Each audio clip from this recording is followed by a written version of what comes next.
tenho 2 irmãos mais velhos, então, e eu cresci numa família com muitos homens. Então eu cresci, a minha brincadeira foi sempre jogar futebol, brincar de carrinho, nunca brinquei de boneca, sempre cresci jogando futebol.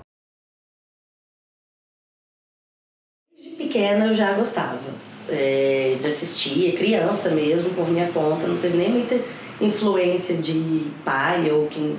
Eu gostava. Minha carreira no jornalismo esportivo começou em 1992. Estava tendo um jogo na Libertadores, Flamengo e Minervém da Venezuela. O jogo teve muitos gols, foi 8-2 pro Flamengo.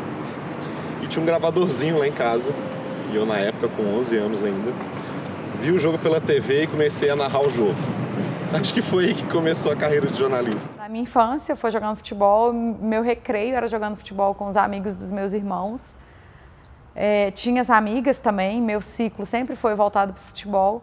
Foi desde o começo mesmo, um desejo de criança, assim, uma vontade, uma aptidão mesmo, assim, já pratiquei todo tipo de esporte, eu sou jornalista esportivo clássico, que é o frustrado em todos os esportes, né? Tentou futebol, tentou basquete, tentou natação, tentou corrida, eu só não tentei vôlei, o resto, você imaginar, eu tentei. Eu sou uma atleta frustrada, então eu virei jornalista. Quis trabalhar com isso, assim, né? Eu acho que foi uma forma que eu encontrei de estar perto daquilo que eu gosto também, no trabalho.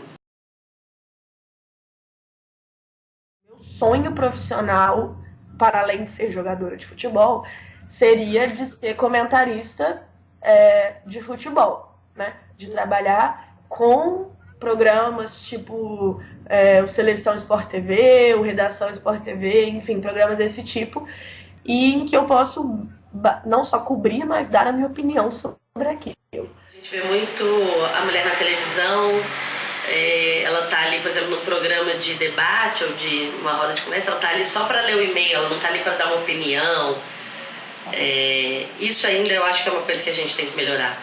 Fiz recentemente um curso de comentarista de futebol, foi o primeiro curso do país de capacitação de jornalistas, ex-árbitros, ex-jogadores para comentar futebol na televisão. Éramos uma turma de 20 pessoas e éramos 4 mulheres. Eu sinto muita falta de mulher comentando, né? Que é isso que eu falei antes, assim, a mulher às vezes está ali para ler a opinião do internauta, para ler um e-mail aqui, uma pergunta aqui da internet, ou não sei o que. Cadê a mulher sentada junto com os homens, comentando e dando a opinião dela sobre tal assunto, sobre o que você não vê tanto.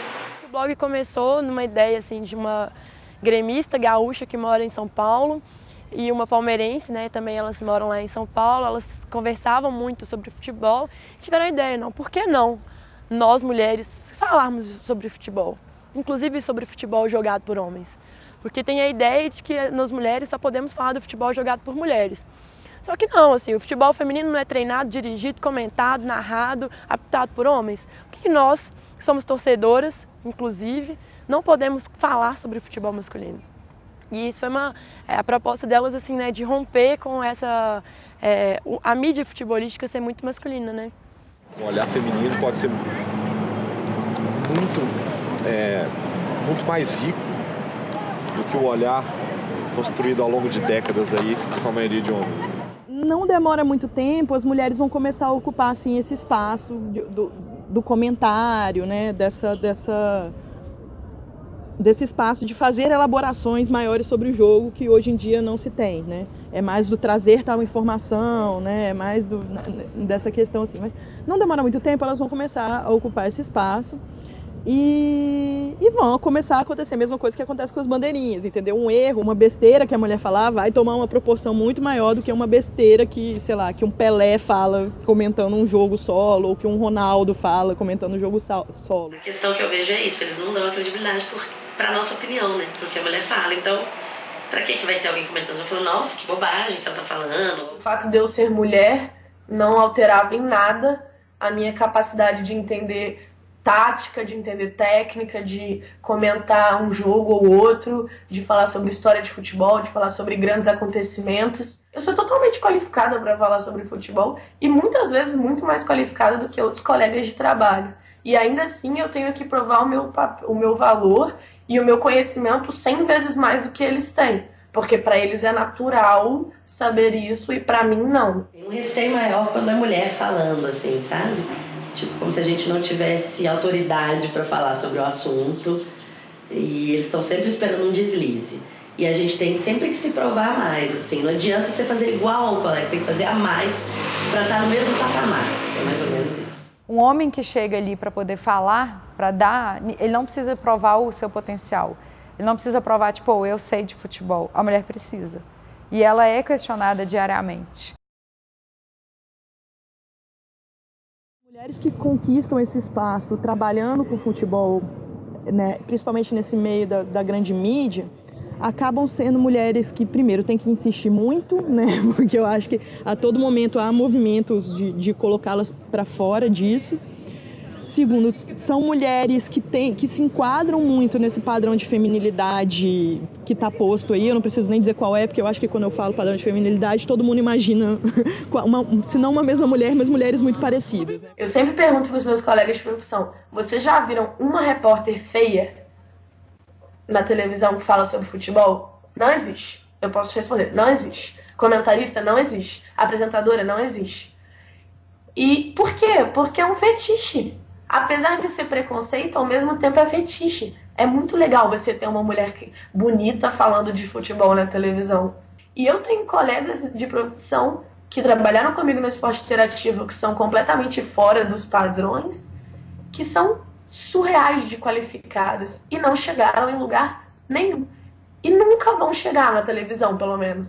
Porque até não se vende, sabe? E na época tinha o Alterosa no Ataque, do Jaci Carvalho. Nem sei se hoje ainda está no ar. E quem participava do programa junto com ele era a Ana Paula, que era aquela bandeirinha, que era musa, foi capa da Playboy. Ela saiu de férias, eles pediram para eu participar. E a Ana Paula sempre, mulherão, muito inteligente também, ela sempre ia ao programa de vestido. Falaram, Dani, você pode cobrir as férias da Ana Paula? Posso. E aí, nisso, a menina do camarim me ligou. Falou, quanto você veste? Qual que é o seu tamanho? Eu falei, ó, já vou deixando bem claro, meu perfil não é o perfil da Ana Paula. Eu não vou entrar no estúdio de vestido, de salto alto, para ficar dando close na minha perna ou no meu corpo. Então, eu faço questão que eu posso até colocar um salto, mas eu vou de calça jeans e blusa. Eu tive uma participação. Eu fui, foi ótimo, todas as vezes que eu fui acionada, eu super bem preparada, eu, tipo, falar de futebol para mim na época era tirar de letra, sabia tudo, de qualquer coisa, de Galo, de Cruzeiro. Então, assim, fui muito segura para minha apresentação, mas não cobri as férias dela, foi só esse dia. O problema, não quis investigar. Mas eu não me submeti a colocar um vestidinho e ir para ali sentar num sofá com o vestido e eles dando close na minha perna. Então, assim, é a relação que a mulher tem com o futebol no Brasil. Ou é tipo, você não pertence a esse espaço, ou traga sua beleza para este espaço masculino. Cada vez mais a gente está aprendendo a se firmar, assim, sabe? A não aceitar. Eu tenho aprendido muito isso, eu tenho colegas que trabalham comigo que também são assim. Cada vez mais meninas gostam muito de futebol.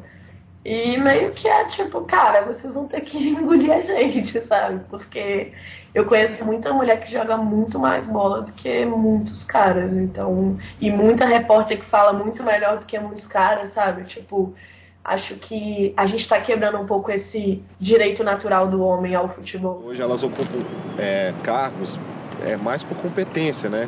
Teve uma época que era mais a menina trabalhou como modelo, aí precisam de uma apresentadora e colocam para trabalhar na área de esporte. Hoje em dia você já tem repórteres mesmo que trabalham. Hoje a gente já vê, tipo, Fernanda Gentil, tem aqui em BH a Maíra, que super se destaca. Eu gosto muito das duas, eu acho que representa um pouco do esforço que a gente tem, né? Você vê só, tipo assim, você vê as duas, assim. Tem mais gente, né? Eu sei que tem mais, mas o que tá destacando agora é elas, assim, né? Então eu respeito, porque elas abrem um pouco a porta pra gente lá também, sabe? Joguei bola a vida inteira, né? Joguei futsal a vida inteira, então tenho envolvimento com o futebol feminino, assim, na minha vida pessoal. E no âmbito profissional eu batalho bastante, assim, pra abrir espaço pro futebol feminino. É difícil, mas pelo menos eu vou fazer a minha parte. Eu acho que é a mesma dificuldade de como mulher chegar lá onde ela chegou, como uma repórter esportiva feminina, assim, a gente também tem no futebol feminino, né? Tem que gostar mesmo, assim, sabe? E tem que ser uma escolha diária.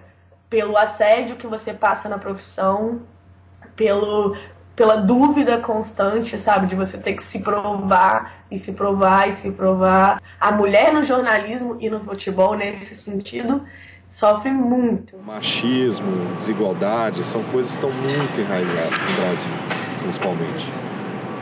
E vai levar tempo. Como essa luta é longa, então depende de quem está agora, de quem já lutou e de quem vai lutar.